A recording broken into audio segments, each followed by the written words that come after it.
Welcome to Killer Women with your host, best-selling author Danielle Girard. The Killer Women Vodcast is pleased to be a part of the Authors on the Air Global Radio Network. To learn more about Danielle and her books, visit her at www.daniellegirard.com, and to access all of our vodcasts, go to youtube.com/Authors on the Air. And now, Danielle's next killer woman. Hello, and welcome to the Killer Woman podcast, a proud member of the Authors on the Air global network with over 4 million listeners. I am your host, Danielle Girard, and my guest today is Barbara Nickless. Barbara is the Wall Street Journal and Amazon Charts bestselling author of the multi-award winning Sidney Parnell crime novels. That's this series. It starts with Blood on the Tracks. And her newest novel, At First Light, which is the first book of, so many hands. It's the first book of this, starring Evan Wilding, about a forensic semiotician. Semiotician, a man whose gift for interpreting the words and symbols left behind by killers has led him to consult on some of the world's grisliest cases. This wholly realized tale is reminiscent of Lisa Gardner, Karen Slaughter, and Lisa Scottolini at their very best, says John Land, USA Today bestselling author. Barbara lives in Colorado at the foot of the Rocky Mountains, where she loves to hike, cave, snowshoe, and drink single malt scotch. Welcome, Barbara. Thank you very much. And I want to point out, I don't do those things all at the same time. Yes. Not a good idea. That could be dangerous, right? Especially in the Rocky Mountains. That's a long way to fall. Well, I'm so excited. So Barbara and I actually have a really neat history. We are Barbara's first book and my first book with Thomas and Mercer publisher came out the same day as Amazon First Reads, which I can't imagine there's anybody who doesn't know what an Amazon First Read is. But if you don't, it means that there's a month for the book to be free to Amazon Prime members. And so everybody gets to read the book sort of a month before publication, and it's super fun. And we both in that month hit #1 on the Amazon store, which is also super fun. Let me just tell you, super fun. And that for Barbara, that was this book, Blood on the Tracks. It's so funny. I'm like, you end up like when you're filming yourself, it's really hard to figure out which way you're supposed to go. I noticed that. Right? Yeah. My left is not my left. So Blood on the Tracks is her first Sidney Parnell book. And Sidney is such a wonderful character. We're going to talk about Killer Women. We should start with, talking about Sidney. And she tells about Sidney. So Sidney is a former Marine, and she served in mortuary affairs, which they process the bodies of the dead. Many years ago in previous wars, we used to leave the dead where they died, cemetery in France. But now we send them home, and it's mortuary affairs are the first ones to deal with the body. So she brought home a lot of ghosts when she came back. Yeah. And she didn't want to be around people. Mm-hmm. So she decided to be a railroad cop because miles of open space. Yes. Those iron rails and no people. But, murder happens everywhere. Especially when you get close to thriller writers. Kind of just part of it. So you did 4 of these books. Super fun. Sidney has a very important man in her life. It's Clyde. He's right there. and maybe other too. I'm not going to spoil anything, but her dog Clyde is so fun to read. Thank you. And wasn't this picture kind of based on your dog? Not my dog, dog of a friend. This isn't actually, the dog is Nate, who has since passed, unfortunately, but he was a PTSD working dog. Yes. Among other things. And yes, that is me. Isn't that fabulous? They asked me to send pictures of the dog, and I ended up on the cover. So that's the back.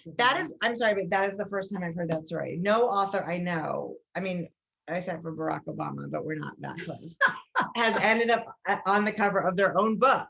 Isn't right? that crazy? So crazy. But it absolutely 100% looks like you. Look how long and lean and trim that woman is. So that's the Sidney Parnell series, which is totally fabulous. But and I'm a big fan of it. All those books, you should read them. They're super fun, and like you're not going to want to put the series down. In fact, you'll be asking for the 5th book like the rest of us.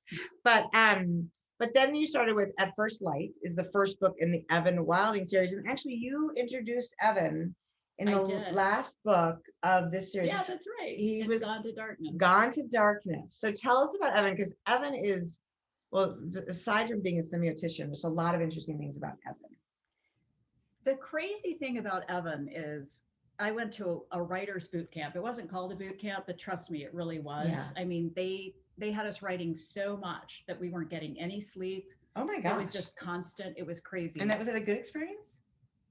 It was, I mean, boot camp has a sort of yeah, it was tough. It was really, really tough, but also made some great friendships. And Evan came out of that experience. There was some exercise we were given to create a character. And I don't remember the exercise, but what happened was Dr. Evan Wilding, and his name didn't change across 20 years. I just didn't know what to do with him. Oh, so he's from a long time ago. He is. He's just been sort of dwelling in my subconscious, and then Gone to Darkness. I thought, I'm just going to stick him in there. Right. And my editor fell in love with him. Yes. And she asked for a series based on that character. Yes. So he's been fun. And it's such a different type of series. I mean, so talk, we might as well start with the first book in the series. This is I read them back to back because I got my hands on an early release copy of this. And I had At First Light sitting on my TBR, my toppling TBR pile. Oh, yes. So I got to read them back to back, which was really fun. But tell us about the sort of the premise of At First Light, because that's the first book in the Evan Wild. Don't you love when people don't? You're like, I'm working on book 4. I can't don't even remember exactly. I have a first book in this series. What was that guy's name? happening? Right. If you have trouble, I can help. But I know you can. I know it's pressure for you than for me. I know you can do it. But At First Light. Yeah. So first of all, my Sydney books take place in Denver. Yes. I'm from Colorado. I wanted to do something different. Yes. I wanted to do Chicago, which I had done a long weekend there with my brother. We did all the geeky nerd things, hit all the museums and stuff. So fun. And that's where I wanted the book to be. And my plan was to go actually for a couple of months, live with my husband's aunt. Mm-hmm. And then the pandemic happened. Right. And nobody went anywhere. Right? And nobody went anywhere. Mm-hmm. So please forgive me, all you Chicago people. I did my best. You did really good Google research, Maps though. I know you did. Yeah, Google Maps is amazing. It is amazing. And fortunately, there's a lot of great Chicago mystery writers who are willing to help. Yes. Good. So that was the backdrop to that. And then I knew I wanted this forensic semiotician character. Right. So explain as what covered, the semiotician, it's a pretty broad term, but they look at how cultures present themselves through signs and through symbols. Mm-hmm. And some things are universal, like the woman on the restroom. Yeah, right. Good point. That's semiotics. Yeah. But a forensic semiotician specializes in crime scenes and the writings of murder. So if you think of the Zodiac killer and his coded message that went to the newspapers that they only recently decoded. Oh, interesting. I didn't know that. Just happened a few months ago, I think. That's so exciting. Yeah, it is really interesting. So I love codes and ciphers and puzzles, and it's so fun. It's so fun. And I just say, like, everything about Evan is like, he's kind of a reluctant hero, right? Mm-hmm, he doesn't very much love the idea that crime scenes have become part of his life. Although there's a wonderful detective character in the story too. Have to have your strong woman. Yeah, strong woman, Addie. Mm-hmm. I was like, am I going to get that wrong? Addie Bissett. Yeah, and Addie Bissett's wonderful, and their dynamic is wonderful. But I think he steals the show. He's really, and he's also has dwarfism. He does not want to be called a dwarf. He's kind of gotten over that. Yeah. And by the second book. Okay, and that's been a learning curve for the author. Yeah. Is how to handle that. Yeah. And to do things respectfully. Yes. I have my own visual disability, but that's a completely different thing. Yeah. And it's, pardon the expression, it's invisible to other people. Absolutely. Whereas a person with dwarfism or a person in a wheelchair or some other disabilities that people have.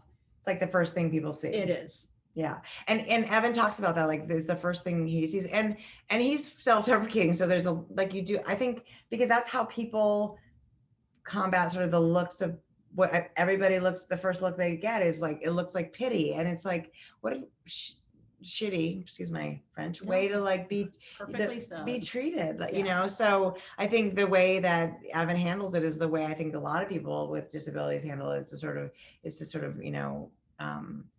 He makes some jokes at his own expense. But it's so important because I think we need to know, as full size people or regular size, whatever we consider size normative, normal. Yeah. Anyway.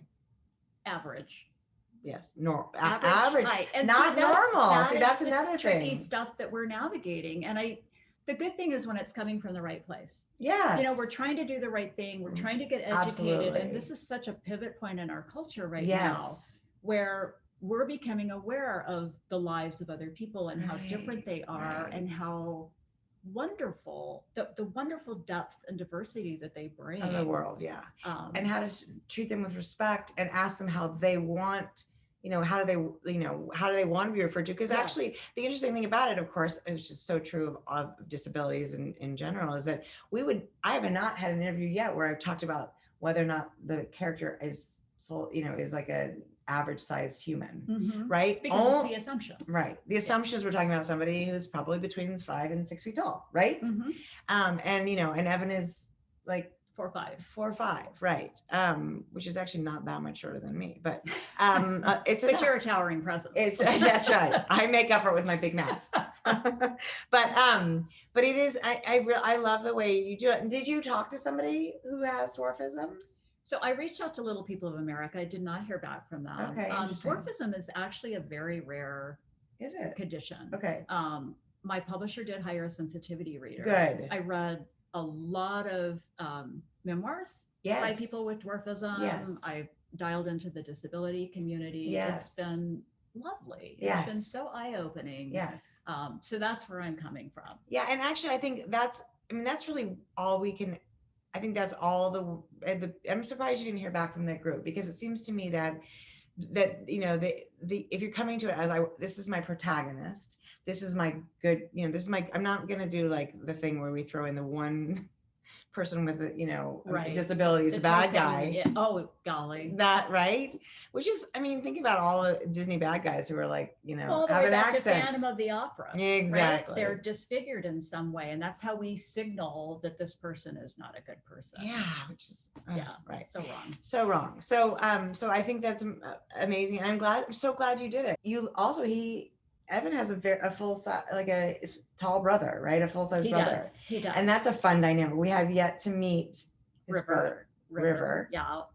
But that's interesting because River's the baby brother. Right. And he was in his parents' eyes, he was the physically perfect child. Right. And the interesting thing in their childhood was when suddenly Big Brother wasn't as tall as baby brother. Right. But River never stopped adoring his older brother, which is what and because his mother was not a good person. Not a great person. So the fact that there's that brotherly love is important. And Evan is really, he's also so he's a very sensitive human. You know what I mean? Thank you. I love that about him. I feel like he has a hard job. But he's very dedicated. He's got incredible people around him. The other thing is your secondary characters.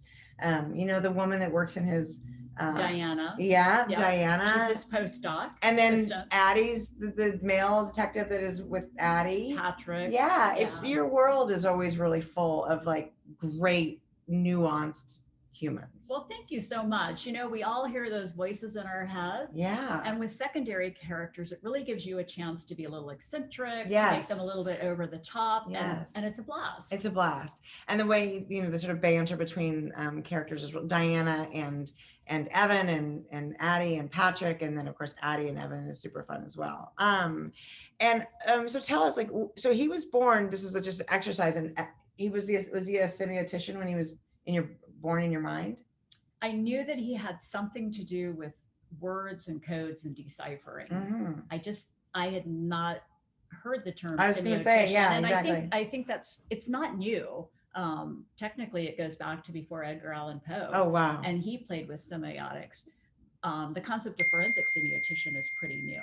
Okay. So no, I just knew it was going to be word related. Yeah, it's word related. And it's also interesting, the books, the Sydney Parnell series is very, obviously these are smart people.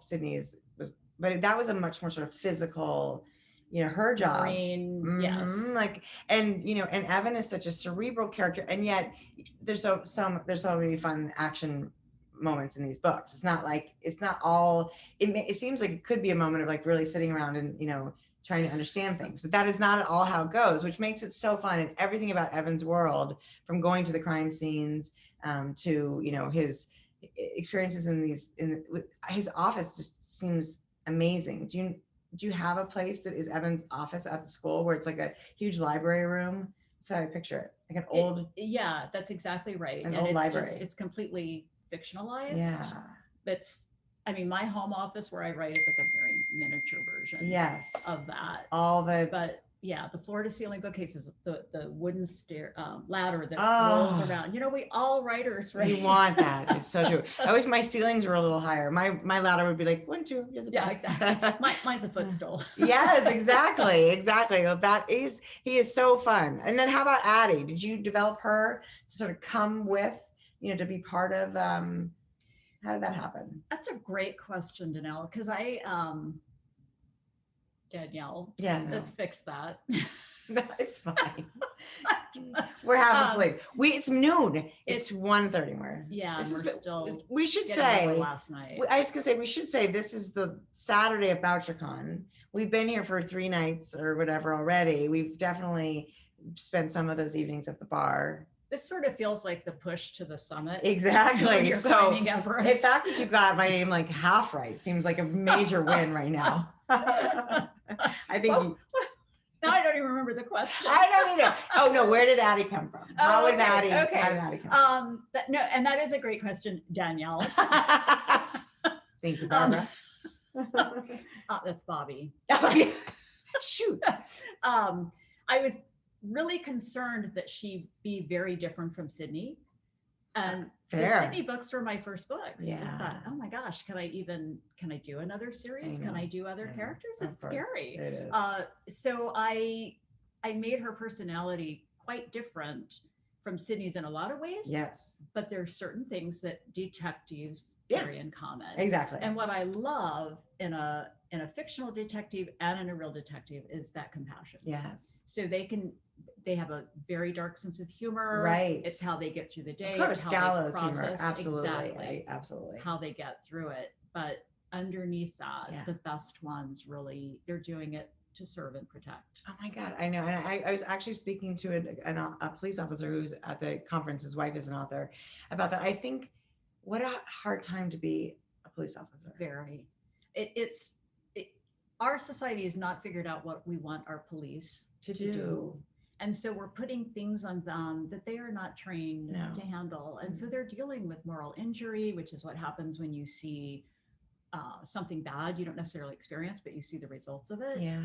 Chronic fatigue. Right. Because every day they don't know what they're going into. Right. And they don't know how the community is going to perceive them. And then from the community side, they don't know what the cops are going to bring into the situation. Right. Super tough. Super, super tough.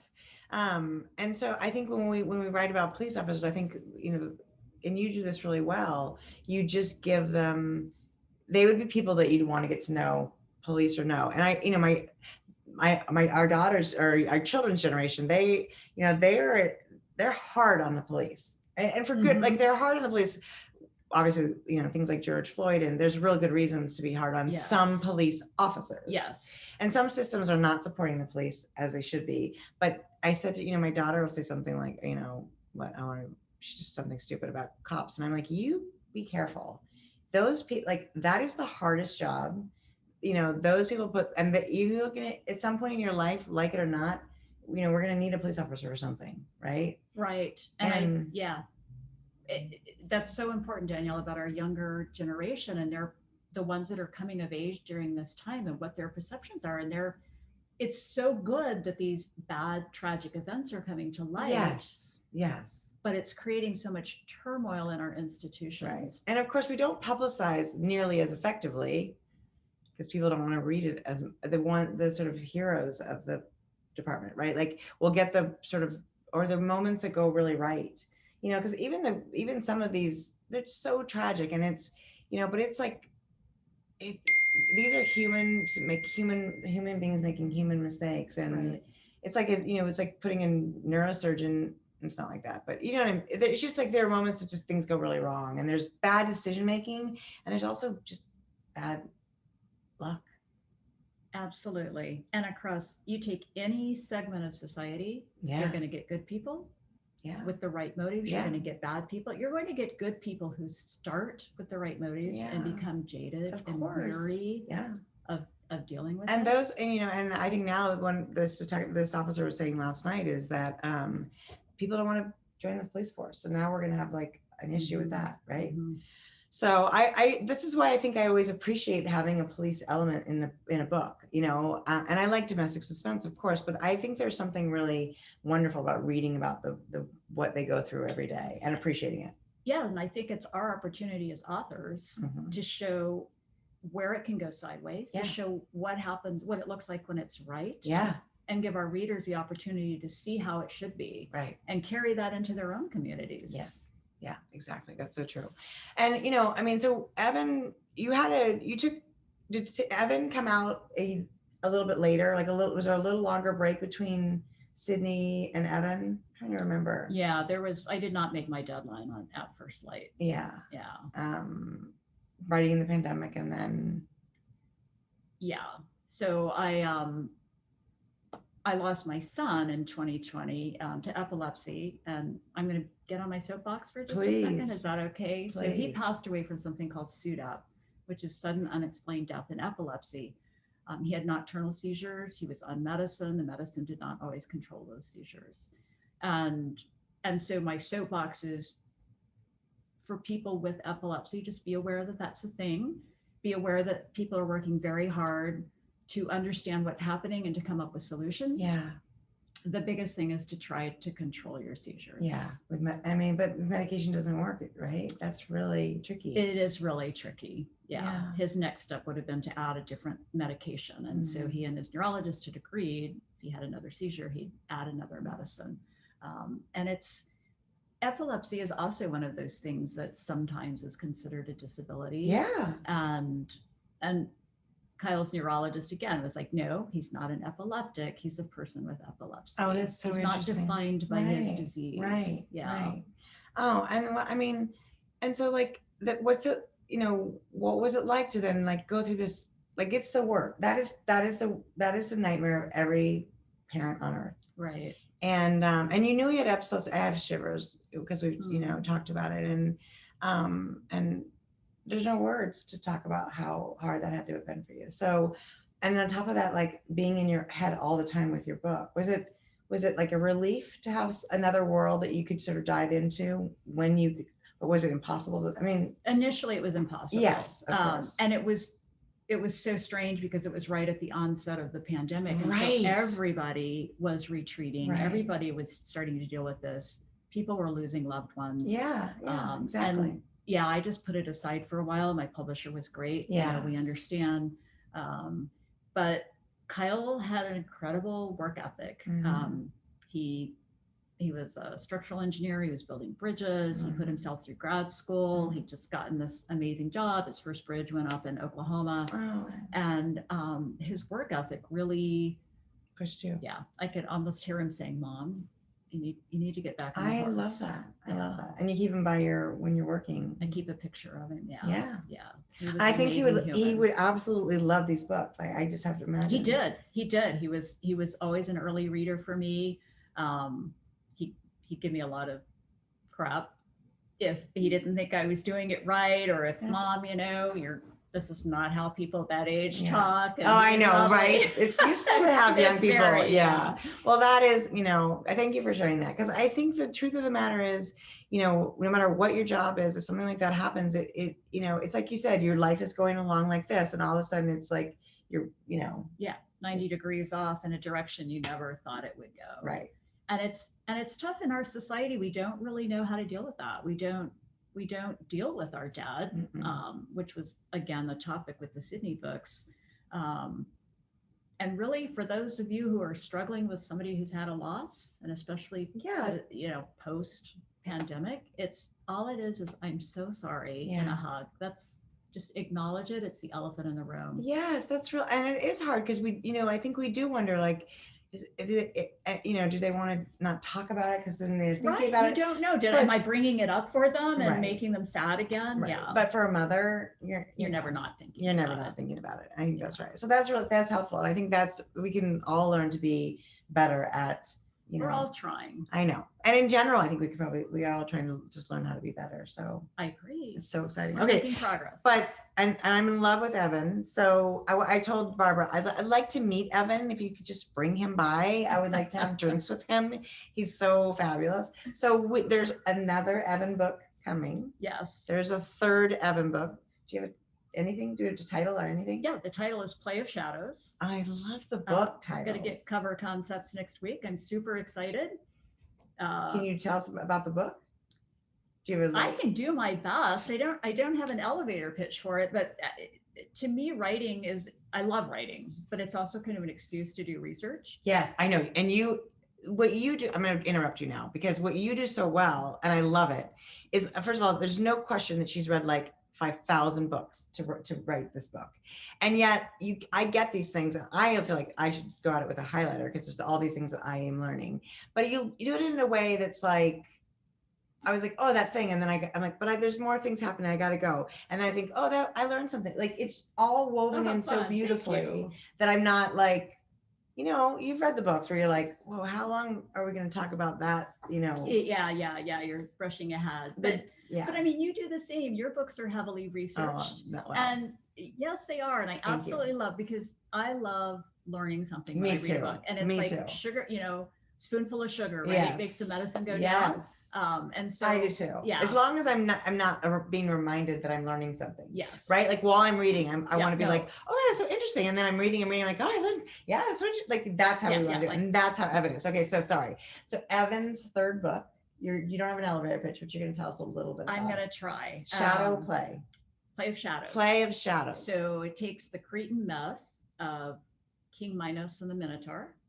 And you guys have heard about the labyrinth and the half bull, half man at the center of the labyrinth. Okay. And in the original Greek myth, there's a very sordid story. I mean, cannibalism, bestiality, that's all in there. It's not in the sanitized version. I was going to say, it's in your kids' myth book, right? And I don't have any bestiality, I promise.